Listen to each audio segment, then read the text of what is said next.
Have you ever walked into a retail store and wonder how an end cap is set? Well, hello everybody, my name is Aurelie and I'm here to show you how to read and execute a planogram correctly. I currently work at Target as a general merchandiser, and part of being a general merchandiser, setting end caps is a big part of our job. In this speech, I will walk you through the effective 9 steps of setting an end cap, starting with step number 1, which is printing out a planogram. Depending on what department you're in, area of the store, it'll tell you in our scanner where to head. So this one will be setting a Thanksgiving end cap for the week. So over here, we're gonna pretend this is our beautiful end cap. So once our planogram is printed, we're gonna head over to the sales floor and we're going to clear out all the previous product that was on here.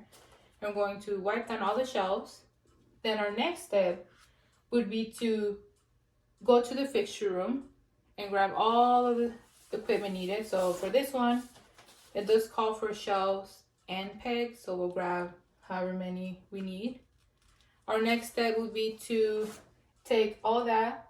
We're gonna look over here, and depending on what it says, so we're gonna take a measuring tape for shelves. Usually it goes by inches. So our first one starts at 0, which is the bottom. Next one will be set at 11 inches, so we'll measure it to 11, place it there. Next one is measured at 24 inches, so we'll measure 24, place it there. For our pegs, it's a little bit more complicated as it is in alphabetical numerical order. So we're gonna take K42, for example. Starting from the bottom, there's a bunch of little holes on our backward paper for the end cap.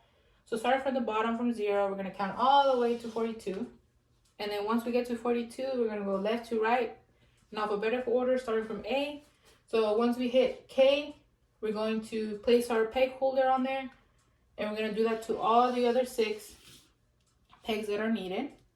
So once that's done, we're gonna head back to the fixture room, and we're going to print out our price labels and grab anything that's missing. Sometimes one of the little peg holders might be broken. You can just replace it.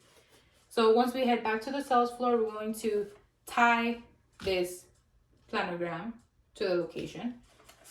So looking back at our planogram, in the very corner, it'll have a little barcode that you'll scan.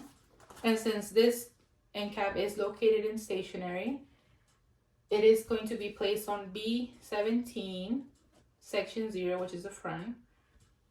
Once it's tied and everything, all the shelves are placed, pegs are placed, we're going to place our price labels on here. So it'll tell you where to place them exactly on here. Depends, those shelves are usually 1-1, 1-2, depending on how many we have.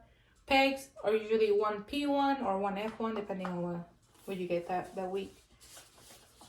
Our next step would be to create a pool. So creating a pool is essentially making a little shopping list for all the products that we need.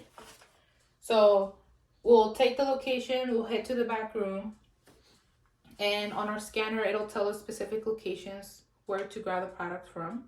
We'll fill up our cart, head back to the floor. Once we're back on the floor, we're gonna scan every single product and place it on the shelves and pegs accordingly to what it says. Once it's all placed on here, you can always readjust the shelves, move the pegs around in case you need it. Sometimes it might be a little off, so you can just move them around.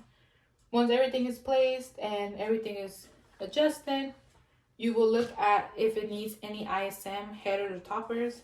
It'll tell you on our planogram at the very top. If it does, it'll say ISM or it'll give you a specific price point. Once that's done, that's the last step, step number 9. So it's 9 steps, reading a planogram, executing it correctly. So in these 9 steps that I just showed you guys, it'll tell you how to gain an understanding on how to set an end cap properly. And as a general merchandiser, it is a very essential part of our job. So the next time you walk into a store and you see an end cap, you can always think back to, oh, it needs a planogram.